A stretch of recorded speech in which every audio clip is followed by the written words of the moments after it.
So what happened after life after college? Work, man. Had to get a job. Yeah. Had a baby coming out of high school. Shit. And so... Only hungover, that's right, because you went from Manga to college to only hungover for hungover. the year. Had a baby coming out of high school, so yeah, let's get a job. So I actually had a job delivering book orders. And one of the book orders that I had to deliver to was employment service. I think it was in Kaiwa Pass. So it was like you could go there to get jobs. It was I don't know what you call it now, like New Zealand Employment Service or something like that. You know? Okay. And I had to deliver these books. And I said to the lady, I don't like this job. What else have you got? You know, what jobs have you got? Yeah. In employment service? And she goes, well, would you like to work in a hotel? And I went, yeah, why not? Because that was her thing. She was hospitality. Okay. Yeah. I went, yeah, why not? She goes, actually, go and see this lady. I'll ring her up and tell her you're coming for an interview. Which she did. She did while I was there, and I got an interview that day at 2:30 or something as a porter, bellman, carrying bags. Oh, wow. And I got a job in the hotel. I went that day. I didn't even ring the other place. I just didn't go back and get the next orders. And I just left. And went and had the interview that day, got the job that day, and started the following week.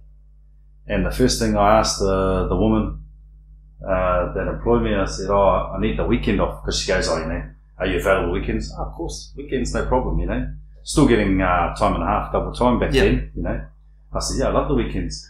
So when I got the job, I had to say, I need the weekend off. And she's like, here we go. And she said, how come? I said, because I'm getting married. And she goes, what? I was 17. I think I was still 17. And she goes, of course, just the weekend. Aren't you going anywhere? But 17, I haven't got any money. I'm not going on a honeymoon or anything. So got married on Friday, had the weekend off, and went back to work on the Monday. And I always tell the kids, because I was under 18, so was Tari, I had to get a permission slip signed by my parents to get married. What year was that? It was 30 odd years ago. But yeah, so it would have been 1990. So you were a young fella, and you made a decision. You both made a decision, and you decided to get married and have a life together. Yeah, well, the thing was, the way I saw it anyway, was that was the next step. You found the right person. There's no use stuffing around. You may as well get in and do it. And it definitely hurt us financially. Yep. If we'd have stayed apart, she would have got the benefit, all that sort of stuff, because she wasn't working. And that, but I thought, stuff it, I'll not stuff it. I just thought, no time like the present. Just get on with life, And so we did. Well, things always work out, don't they? Like, Tari's pretty successful in her own right now. And but as 17-year-olds, you were both 17. 17, 18, yeah. And, but that's such a young age to, make a decision like that, just coming out of school. And to do the right thing as well, even just to get married. Shit, that's pretty honourable of you, bro. It was funny because, now you look at it. I remember we used to get our driver's licenses too when we were 15 years old. And I look at my 15-year-old children and go, I wouldn't trust you to drive, a Tonka toy to the front door and back. Yeah. We used to get them when we were 15. Same as, we got married when we were 17, 18. I look at my 17-year and 18-year-old kids and go, hey, son, you could never get married, And then I probably think that's what our parents were looking at when we did it. Yeah. They'd have gone, yeah, okay, we'll roll with you and, support you. But getting married at 18, that's stupid. And from their perspective and point of view, it probably was. From ours, it was, it's onward and upward. Man. And that was the start of the journey for these many kids that you have. Many. I'm surprised there's not one under the table. I know. You got such a big family now. Well, the five children, and now 4 grandchildren. Wow. Yeah, and it's just going to keep on going. Yeah. Which is good. You love it, eh? Yeah. That's I fantastic. I do. I know Tari loves it too. Oh, She can't wipe the smile off her face. Yeah, she's terrible. So you get any excuse for her, you know, everyone to get together, or any excuse for one child to come here or one to go, you know, she's into it. Oh, that's awesome. Oh, yeah. So, right. So you got married. You're in this new job. And then, and how long were you languishing still in I don't mean it like that. Yeah. I don't mean to offend all the Kiwis. I mean, I'm still a Kiwi. Yeah. But how long were you still in New Zealand? Oh, another during that period. Good 11 years. 11 years after that. Wow. Yeah, or 10. Yeah, about 10, 11 years. Okay, so we moved here when I was 28. So 10, 11 years. The work was good. I was actually going all right. Hotels were good to me. I didn't mind the work. So were you always a porter? Nah, I went from a porter. Then I worked in the conference area. Then I went into the reception area. Then they made me a duty manager. So I was managing the hotel when the upper management weren't there. Then a restaurant, because I worked part-time in the restaurant as well, just to get some extra cash. I'd even done kitchen hand work in the kitchen. Oh, even behind the bar and all that? Yeah, in the bar, everything. It was one of those hotels where you could do whatever you wanted to do. What hotel was it? It was all the quality hotels. So there was 3 in Auckland. One was in Parnell, that was where I was. But also Anzac Ave, just on the way into the city. Coming down the hill, past the uni, come down the hill, big sweeping corner, Anzac Ave was there. Oh, and there was another one in One Tree Hill as well. But those sort of properties, because they were quite large, 140 rooms type vibe. Oh, wow. You could actually put your hand up and say, I need some extra money. Can I get any shifts in the restaurant? And they go, yeah, no problem, you know. And that's what it was. Even in, can I do anything in the kitchen? Yeah. Well, no, you can't because you're rubbish, but you can wash dishes if you like. Okay. All right, I'll wash some dishes. So you got to be straight up like that, eh? Well, yeah, I wasn't a chef, I could peel potatoes, that's about it. I could eat lots, but I couldn't cook much. And so I'd do different shifts for whatever money I could get, you know. And then, like I said, then they made me sort of duty manager and a restaurant manager, and I was working in different hotels, and then I got a opportunity to move to New Plymouth. Okay. So I moved to New Plymouth. There was a hotel there, and we were there for a year and a half. Again, I was the 2IC at that hotel. So what year was that you moved? New Plymouth? Maybe 94. Okay. Maybe 94. Yeah. Met some awesome people there. Some really nice people there. But that hotel got sold, and they turned it into a school. Okay. So it didn't actually need running management, and that, because that was what it was. It was a school to train hotel management, and it was turning into the Asian from Taiwan, China, and all that. We were coming to New Zealand to learn how to do the hospitality industry properly. So left there and moved back to Christchurch. Got a good job there, still in the hotels. But the problem that I had with the hotels was underpaid. Like, you do a lot of hours. Yeah. I'll never work for salary again. I'll never work on a salary because as far as I'm concerned, salary is just another word for slavery. Okay. You know, they take their pound of flesh and give you nothing. Yeah. So salary is not my gig. But the job there was good. The people there were good. And I just got disillusioned with the amount of hours I was doing, the responsibilities that I had. Yes. That's why I like working now just on my own gig, because you're only responsible for what you do. Mm-hmm. Whereas when you're managing people, you're responsible for what they do. And whether they're any good or not, or whether they let you down or not, it's still a reflection on you. Yep. And I was like, I'd sort of had enough of that as well. I handed in my resignation, and I just said, I've had enough, and I'll come to Melbourne and try something new. Oh, wow. Yeah. All right, well, we're going to get to Melbourne. Mm-hmm. Like I said, we'll get back into the rugby league. Mm-hmm. So, you actually played some really, high level, rugby league, the Lion Red Cup. No, I didn't make it. I got injured in our first pre-season game. Okay. Yeah. So tell me about that journey in making it, because it was at the time it was a big thing. All these new teams. Yeah. Well, the Line Cup was I think 2 years. They've been running for 2 years. Mm. And I got down to Taranaki and I played the end of one season for one of the clubs down there. Was that during your time that you were working down there? Yeah. At New Plymouth? Yeah. And got to know a few people and ended up in a room with Howard Samadi. Yeah. Just taken over the coaching reins. And he goes, "Oh, well, look, if you want to, this is what's happening and what we're doing and blah, blah, blah." And all pre-season, I'd never run so much in my life. The amount of running, like you'd run for an hour and a quarter. Well, everybody else would run for an hour. I'd run for an hour and a quarter. And then you start your training, But it was very, Was that different? Is that normal for other teams? Like, you would have been playing Mount Albert. Yeah. Prior to that.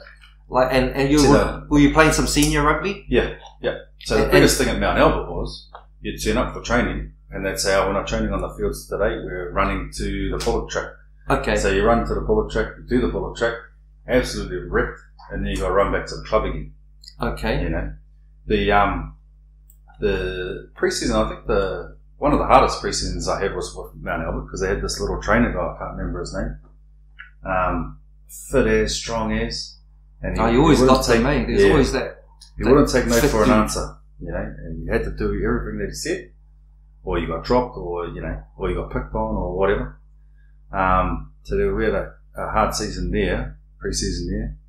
But Howie's pre-season was different that I'd come across because he had plans and structures for most things, Okay. And especially at that time where 20 odd years ago, or 22, 23 years ago, we were still a bit of just take the ball and run type vibe.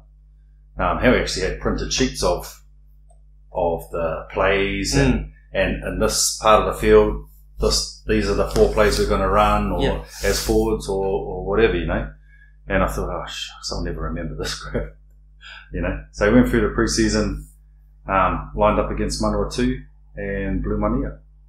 Oh wow! Yeah. And that was about that. I rehabbed with the team. The team had a doctor, did the rehab, and then I played a game.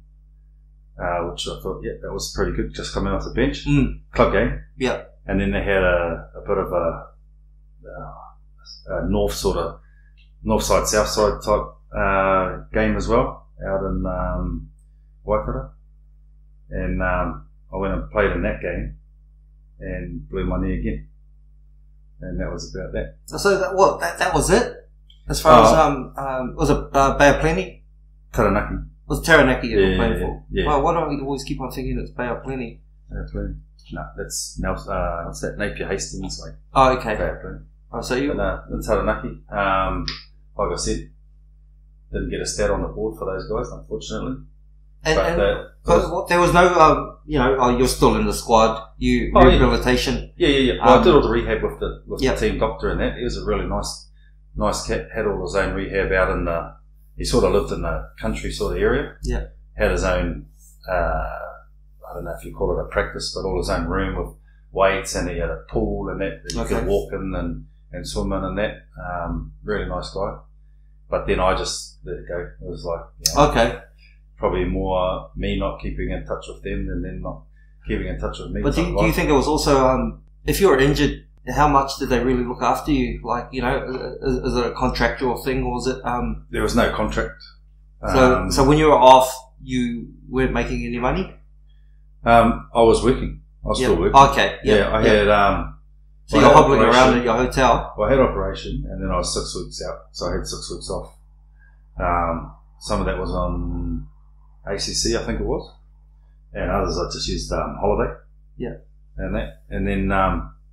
really, my line of thinking was, I can't do this again, because I'm the only wage earner. And plus the job at that stage, I was living in the hotel. The family was living in the hotel. We had me, Tara, and 3 kids at that stage. And so I thought, well, I can't let this happen again, or they'll just sack me. It'd be simple as that. So I just sort of let it go there for a time. Wanted to get some more miles back in my legs. Because I went back and played too early. Yeah. I'd never had a big injury before, so I didn't realise what it was going to take to get over it. And thought, if I can walk and run, I must be able to walk and run on the field. Yeah. But walk and run, as opposed to changing direction and getting hit around the legs and all that sort of stuff, just I had no idea. So that's what I mean. I sort of let it go, and that was that. More so just to keep earning money. So who was in your squad at Taranaki? Mark Johnson, he was there. He was still playing, I think, for the Kiwis at that stage. But that's probably Willie Talau. Where did he come from? Like in New Zealand? Was he Aucklander? No, it must have been. I was just assuming he was from Taranaki. Okay. And it was that year, I think, that he went to Australia. Because I don't think he played there again. Man, he was a good player, eh? That fella. Yeah. Really good centre. There was, he was. But there was another couple of guys, I can't remember their names, but they were really good. Like, really good ball players. Were they Aucklanders? No, they were from Patia, which is in Taranaki. Well, one of them was, anyway. I think his name was Willie something. And awesome player. All the skills, naturally fit, just rock up, run your 5Ks, start your training, naturally fit, always smiling, but just didn't care. Man, they really clean up now, the high schools especially. Yeah. Out in those, those little areas now. Yeah. Like as soon as somebody's on the radar, they just grab them, put them into one of those schools. Yeah. Well, this guy, I think he'd be one of the most natural fellas I've ever come across that's played football. But, like I said, just didn't care. Smoke, drink. As soon as training's finished, throw a smoke in his mouth. A couple of beers on the way home. Yeah. It's a hard thing to make that transition from, where you got all the skills and then everything becomes regimental. You've got to start doing things this way, eat things, eat this and eat that. And, it becomes hard, Yeah. But like I said, back 24 years ago, or whatever it was, 25 years ago, that was sort of what people did, what guys did. Yeah. That was your part-time job. It was semi-professional. Even the guys that played ended up playing and signing contracts with the Rockets. They weren't getting great deals of money, so you're still working. Yeah. And that was just another way to get a few more dollars and see a bit more of the country, play football at, a good level, and then, jog on from there. It was all interesting, all part of life. Yeah, that's choice. So, okay.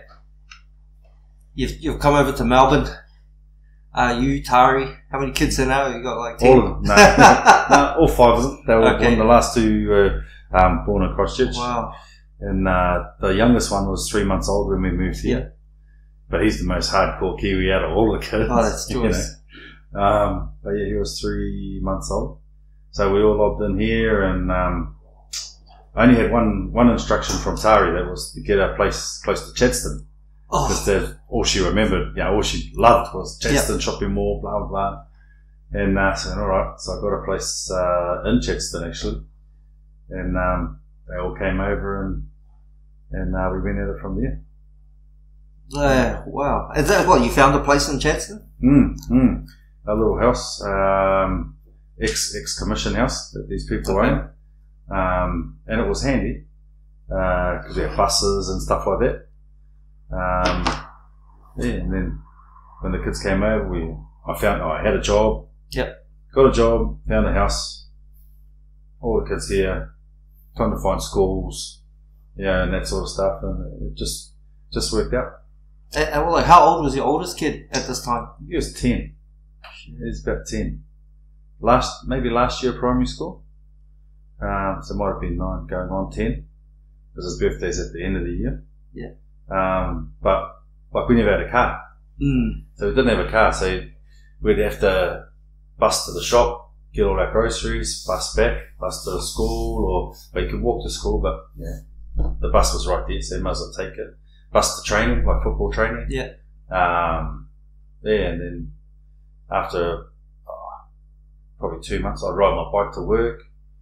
Then after 2 months, got a car, and then it all sort of opened up once we had that sort of, the transportation of our own. then it all just sort of opened up. So was that transition, where, did it all happen pretty quickly where everything was working out, like, you know, with work, with the kids, you know, were they just as excited as you guys, like moving to a new place, going to a new school? Yeah. Especially coming up from primary school into college, that's a big thing. My one thing was, because we'd moved around a little bit when I was a kid, my big thing was, when I got to Auckland, that was another thing that hit me as well, was a lot of the guys, they had all gone to primary school, intermediate, and high school together. Yeah. So you had friends from 4 years old. I didn't have that because we'd moved around a little bit. So what I wanted my kids was to have those sort of friends as well. And so I said to Tari, once we go to Melbourne, we won't move again until the kids have finished high school. So they've all finished school. And that was one of the best things that we did as well. Because now my sons have friends from their first day at school here in Australia. They still have them. We have them. We count them as our friends. We got invited to one of my younger boys' friends had a wedding that they went to primary school with. And he invited me and Tari to his wedding. You know, and that's one thing that I really am happy with the move here. It's given them friends for life. These are obviously values that you've taken on board growing up. Yeah, I think so. That were taught to you. And taught to me and what I picked up. Yeah. Because we had moved around, we didn't have a lot of our family at where we were living either. You know, so I only had one uncle in Auckland. But yeah, the family and the friendship side of things was mainly hard. Because, you know, I spent a lot of time with someone and staying at his house all the time. I was treated like family. I play on the family volleyball team, go to church. They were Mormons, go to church. You know, if I was there on a Sunday, I'd have to go to church. Sunday. Have to go to church. You know, expected to do the cooking, clean up the house, clean up where I was sleeping. You know, a dozen eggs was dozen fried eggs. That was dinner for the family. You know, not getting anything flashy. Fella, you know, this is what it is. And, but yeah, then all the guys on the crest, because he lived in Convia Crest, just off Ottawa. And, you know, you're out playing volleyball till... He was a big jumper, man. I can imagine that fella. Calves like that. Yeah, but he could jump. How short was he? Like, he would have been 5. Well, at that stage, he would have been about 5'6". I don't think he wouldn't have broken 5'10". I think he was a big 2-footer. He just crouched, launched, and bang. He was like, he passed away a few years ago. Yeah, I know. You know, sorry to hear that. Like, I still have memories of him, and because you had him, and he'll come up with Ben, Sainer. Yeah. It's like both of them can jump, but one's like 5 foot something, the other one's like 6 foot. Well, Ben would whatever. have been the same height as us. Yeah, he'd be 6'3", 6'4". So I don't know. I have memories of him being 6'6", 6'7". Because he was skinny. He was skinny, and I wasn't. But he just had the longest arm. His wingspan must have been massive. Only Hunger, eh? Yeah. They both went there. Shout out, Only Hunger. Yeah, OHS.